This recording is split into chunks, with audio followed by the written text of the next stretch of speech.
Finally, we're talking about Gamecube and how it performs on the Powkiddy X18S. If you watched my previous videos, you'll know that the X18S comes with a Unisoc T618 processor that in theory offers next level performance compared to the previous generation's Rockchip 3326, which was found in some of the more popular retro handhelds. The jump up in processor also comes with a price increase, $162 with a coupon on the official website. So how does it perform with Gamecube games? Let's find out. If you like this video, hit that like button, it'll help the channel out. Subscribe to get the latest videos, and if you want to see the longer versions of each game tested here, visit my second channel, GymRPG2. A couple of weeks ago, I made a video about a user, Hijinks187, in the Retro Game Handhelds Discord server, who already did a lot of Gamecube testing on the X18S.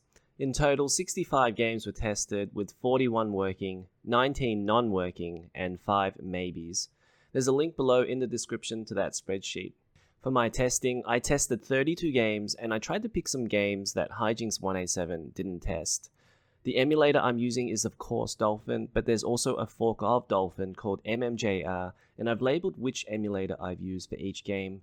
I found the performance between emulators to differ slightly from game to game, and some games works better on regular Dolphin and some in MMJR. By the way, you can get Dolphin on the Google Play Store and MMJR from GitHub. Of the 32 games, I found 20 working great, running at a stable 30 or 60 FPS. Some of these games had graphical glitches and minor stutters, but most of the time it was good enough on the X18S.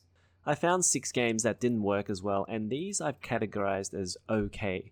These games ran well at times, but also ran into trouble at other times. It's possible this could be fixed by adjusting graphical settings for each individual game.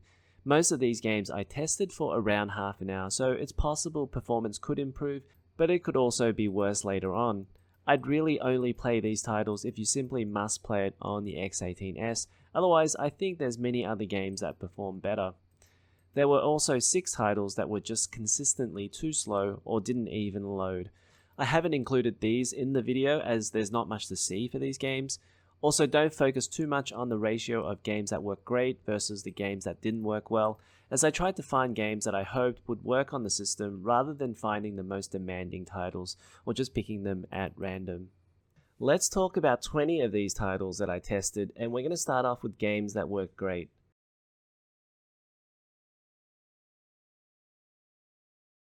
Aggressive Inline surprised me.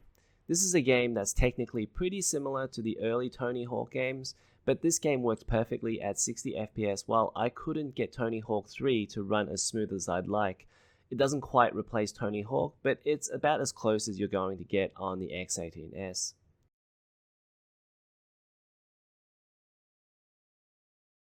ATV Quad Power Racing 2 is secretly a good game.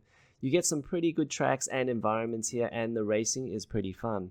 The game runs really well at 60 FPS. There are some missing texture issues, particularly on the second track, but this is a solid racing game.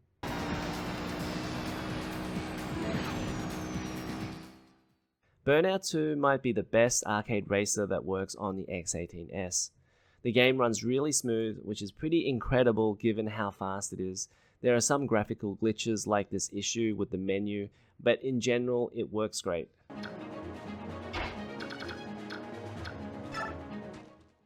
Fire Emblem Path of Radiance is about as flawless as Gamecube emulation gets on the X18S.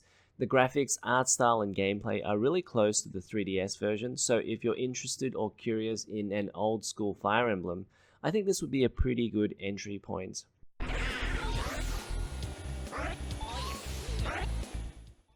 Luigi's Mansion runs really well on the Powkiddy X18S on regular Dolphin at 30 FPS.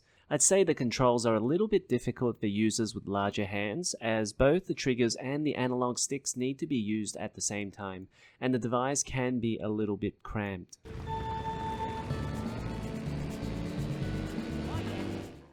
Mario Kart Double Dash runs great, 60 FPS pretty comfortably on MMJR. There is some stutters here and there, but it's a good experience on the X18S. On Dolphin, I ended up getting a black screen during the race with just the HUD elements showing.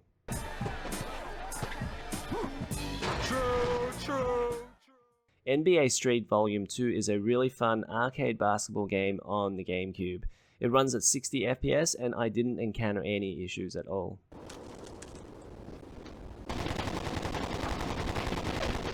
Rainbow Six 3 ran fine in the tutorial and the first mission, the Alpine mission. It ran at 30 FPS, but it was pretty smooth overall.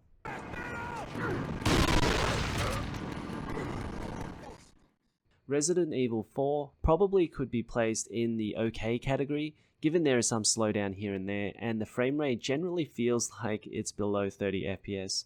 That said, the game is very playable most of the time. I think this game needs to be tested a little bit more just to see how it fares later on, but for now I placed it in this category.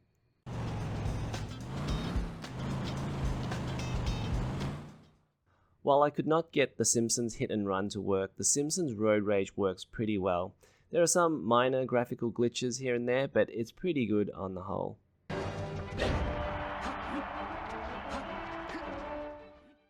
Smash Bros. Melee has some stuttering, and the game borders between being in the great and okay categories.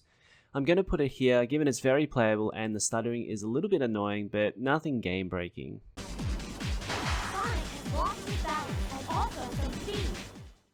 Sonic Riders was impressive. This plays fantastic on the X18S and I didn't have any issues with this.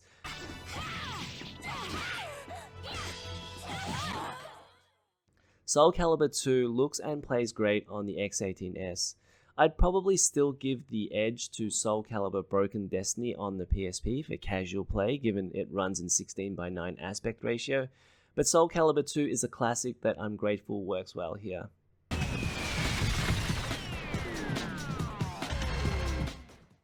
SSX3 is one game that could be classified in the OK category, but it works well enough 80% of the time that I decided to put it here in the end. The same goes for SSX Tricky, which I also tested. The game works more or less with the same performance as SSX3.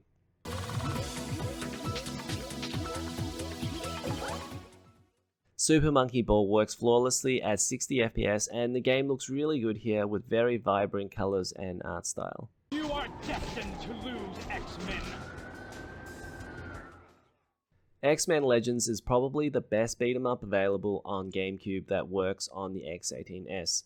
While at the start you only control one character, later 3 other members join you.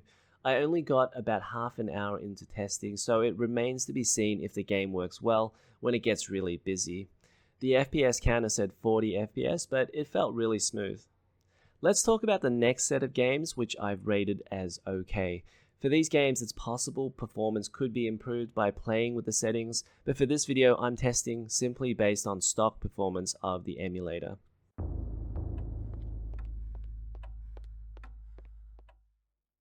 Eternal Darkness Sanity's Requiem is a Nintendo exclusive classic, and there is some spotty performance here. On the one hand, most of the gameplay is fairly smooth at 60 FPS, and the graphics look gorgeous. On the other, when there's enemies, the game will slow to a crawl. So as long as you don't mind getting past these combat sections, you can still enjoy the game for its story and puzzles.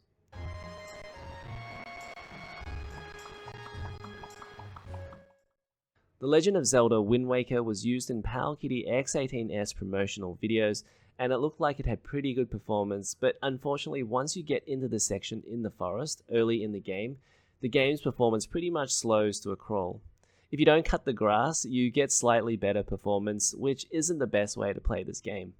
I recommend gamers who want to play this to try some different settings to see if they can get it to run better than I can. I also played this in Dolphin and MMJR, and regular Dolphin is much better in the opening village area, however there's still the same slowdown in the forest.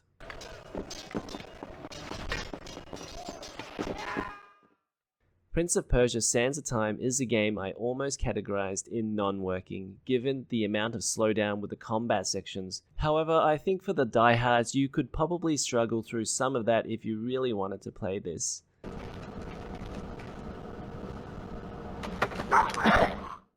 Splinter Cell ran pretty well in the 2 tutorials, however in the first proper scenario, performance isn't so great. It's still playable, but there's a fair bit of slowdown, mostly I think due to the fire effects on this level.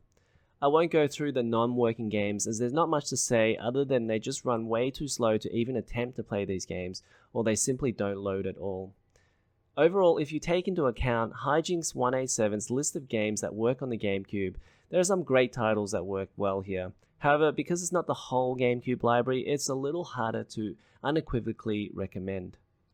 In a vacuum, Powkiddy X18S is a nice handheld with a very capable processor, and I think people will be very happy with the games it can play.